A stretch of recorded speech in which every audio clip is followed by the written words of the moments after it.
ઉનાળાની ગરમીમાં ઠંડો ઠંડો આઈસ્ક્રીમ ખાવા મળી જાય તો પછી વાત જ શું પૂછવી। તો જય શ્રી કૃષ્ણ મિત્રો, આજે હું આપ સૌની માટે રાજભોગ આઈસ્ક્રીમની રેસીપી લઈને આવી છું। બજારના આઈસ્ક્રીમ કરતાં તમે ઘરે આસાનીથી આ રીતે રાજભોગ આઈસ્ક્રીમ બનાવીને તૈયાર કરી શકો છો। એકદમ શુદ્ધ ચોખ્ખો ઘરે બનાવેલો હોય તો બાળકોને આપવામાં કોઈ ટેન્શન નથી રહેતું। તો ચાલો રાજભોગ આઈસ્ક્રીમ બનાવવાની રેસીપી જોઈ લઈએ। તો એક બાઉલમાં આપણે 15 કાજુ, 15 બદામ અને 15 થી 20 પિસ્તા લઈ લઈશું। આને આપણે પાણીમાં પલાળવાના છે અડધી કલાક માટે। તો 1 ગ્લાસ જેટલું આપણે પાણી ઉમેરી દઈશું અને અડધી કલાક માટે પલાળવા દઈશું। જો તમારે ઉતાવળ હોય તો ગરમ પાણીમાં 15 મિનિટ માટે પણ પલાળી શકો છો। તો એને ઢાંકીને આપણે અડધી કલાક માટે રહેવા દઈશું। ત્યાં સુધી આપણે દૂધ ઉકળવા માટે મૂકી દઈએ। તો અહીંયા મેં 1 લીટર દૂધ લઈ લીધું છે। ફૂલ ફેટવાળું મલાઈવાળું દૂધ લઈ લેવાનું છે। જેટલું જાડું તમે દૂધ લેશો એટલો જ તમારો આઈસ્ક્રીમ સારો બનશે। અહીંયા ગાયનું દૂધ નથી લેવાનું, ભેંસનું મળે તો ભેંસનું જ લેવાનું છે।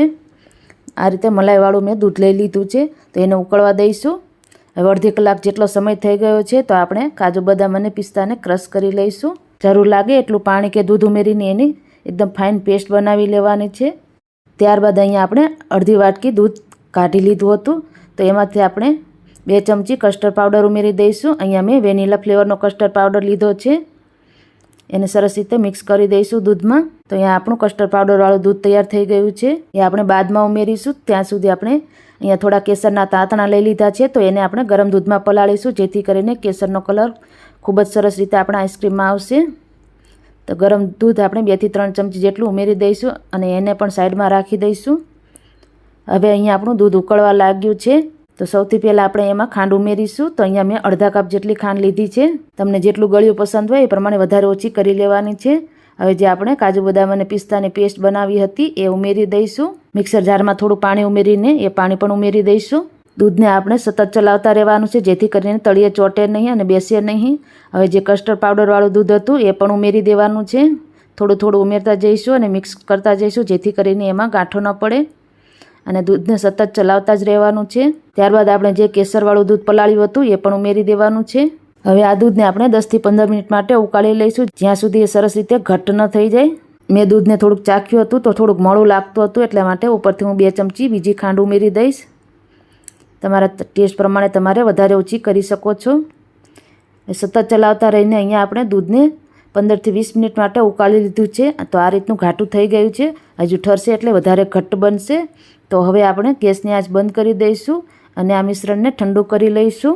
તો અહીંયા આપણું મિશ્રણ ઠંડુ થઈ ગયું છે ને આ રીતનું ઘટ્ટ થઈ ગયું છે। તમે જોઈ શકો છો એકદમ કણીદાર બન્યું છે। તો તમે એને આ રીતે મટકીમાં પણ જમાવી શકો છો અથવા તો કન્ટેનરમાં પણ જમાવી શકો છો। તો આ રીતે એક મટકીમાં મેં થોડોક આઈસ્ક્રીમ જમાવી દીધો છે અને બીજો આ રીતે ડબ્બામાં ભરી લીધો છે। તો બંનેને આપણે ઢાંકણ ઢાંકીને 6 થી 7 કલાક માટે ફ્રીજમાં સેટ થવા માટે મૂકી દઈશું। જો તમારે એકદમ લીસો આઈસ્ક્રીમ ખાવો હોય તો તમારે 2 થી 3 કલાક જમાવીને પાછું મિક્સર જારમાં ક્રશ કરી લેવાનું છે। તો એકદમ તમારો ફાઇન લીસો આઈસ્ક્રીમ બનીને તૈયાર થઈ જશે। મેં અહીંયા 1 જ વાર રાખ્યો છે કારણ કે આ રીતનો ક્રન્ચી હોય દાણેદાર એ રીતનો જ મજા આવે છે। તો હવે આપણો આઈસ્ક્રીમ જામી ગયો છે। તો આપણે સર્વ કરી લઈશું। તમારે જો લીસો પસંદ હોય તો એકવાર ચર્ન કરીને ફરીથી જમાવવા માટે મૂકી શકો છો। તો અહીંયા આપણે સરસ રીતે આઈસ્ક્રીમને સર્વ કરી લઈશું।